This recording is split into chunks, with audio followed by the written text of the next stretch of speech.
अस्सलामु अलैकुम। आज हम पढ़ेंगे शेख इमाम बख्श नासिख जो हैं, इनको पहलवान सुफ़न भी कहा जाता है और इनका पूरा नाम शेख मोहम्मद नासिख था। उनकी वालियत खुदा बख्श लाहौरी थी, यानी कि उनके वालिद का नाम खुदा बख्श लाहौरी था। उनका तखल्लुस नासिख है। इनकी विलादत सन 1771 ईस्वी में फैज़ाबाद, जिसको हम अयोध्या कहते हैं, वहाँ पर हुई थी। इनकी वफ़ात 1838 में लखनऊ में हुई थी। नासिख ने दबिस्तान लखनऊ के बहुत अच्छे शायर हैं और उनका बड़ा नाम है।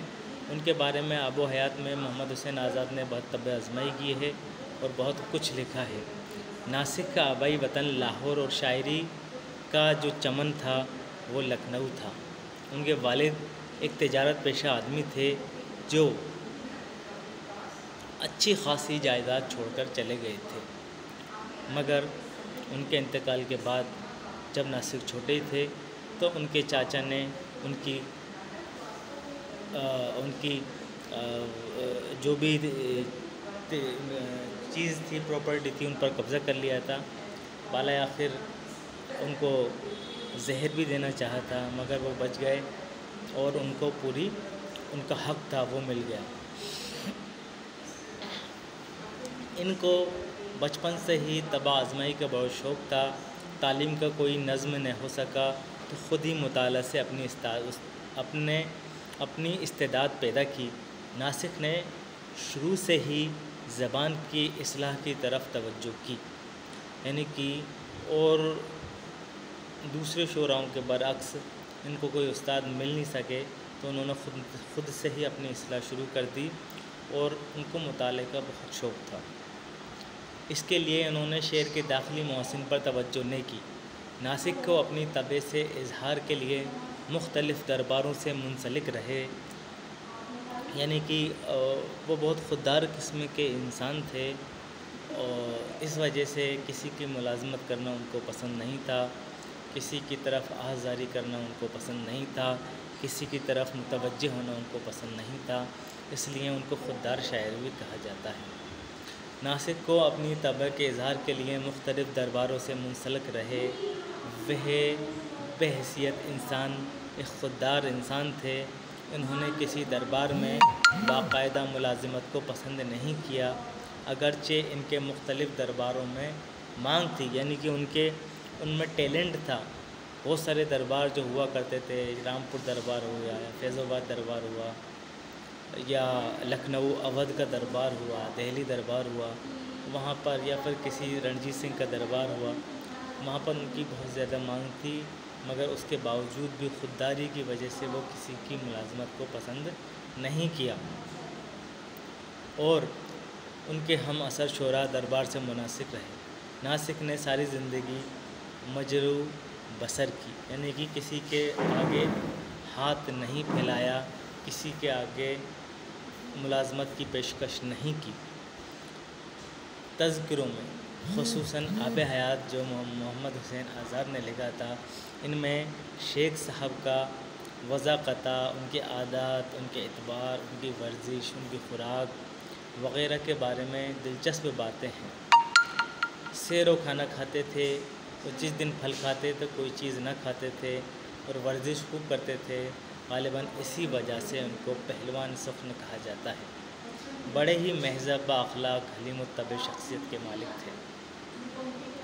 नासिख का अगर हम कलाम की बात करें तो नासिख ने शुरू से ही अपनी सारी तवज्जो ज़बान की इस्लाह पर सर्फ की, यानी कि सबसे ज़्यादा इन्होंने ज़ोर दिया था वो ज़बान की सफाई पर सबसे ज़्यादा ज़ोर दिया। ज़बान को किस तरह से साफ़ किया जाए, किस तरह से एहाम गोई को ख़त्म किया जाए, किस तरह से जो बलागत और फसाहत और बहुत ज़्यादा एहाम गोई है या इस्तिआरा है या तशबीहात हैं, जो फ़िज़ूल चीज़ें हैं, उनको शायरी से किस तरह से ख़त्म किया जाए, किस तरह से अलग किया जाए, इसकी तरफ सबसे ज़्यादा मुतवज्जो की और उसको अपनी इस्लाही ज़बान किस तरह से उर्दू को बनाई जाए, इस पर उन्होंने सबसे ज़्यादा तवज्जो की। इसलिए उन्होंने ज़बान के उसूल मुरतब किए और लखनऊ के अदबी खुद मुख्तारी का ऐलान कर दिया, और इसी को साबित करने के लिए मतरूक और मरवज अल्फाज और मुहावरात की तदवीन करके कुछ उसूल मुरतब किए। दबिस्तान लखनऊ से वाबस्ता होने के बावजूद उन्होंने दहली के असातिज़ा की अज़मत का भी एतराफ़ किया। दो दबिस्तान थे जैसा कि हम जानते हैं, दबिस्तान लखनऊ, दबिस्तान दहली। तो वो दबिस्तान लखनऊ से वाबस्ता थे, इसके बावजूद भी दहली दबिस्तान की के कुछ जो शायर थे, मारूफ शायर थे, उनका भी उन्होंने एहतराम किया और उनकी भी उन्होंने अपने जो कलाम है उस कलाम में उनको शामिल किया और उनकी भी बड़ी अदब की। उन्होंने फसाहत के 3 उसूल बताए हैं। पहला है तनाफरना, गराबत न हो और अल्फाज बंदिश न हो, अल्फाजों की बंदिश न हो, और तनाफर न हो और गराबत न हो। ये नासिक का तारीख़ी कारनामा है। नमूना कलाम मुलाहिज़ा कीजिए जो नासिक का है।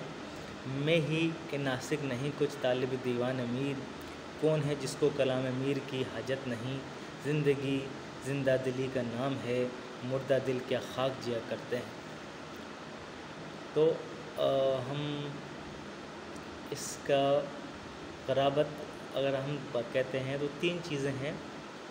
एक तो तनाफरना है, अल्फाज हो वो तनाफरना हो और गराबत ना हो और अल्फाज बंद न हो, बंदिश ना हो। आज के लिए इतना ही, इसके बाद हम पढ़ें। अस्सलाम वालेकुम।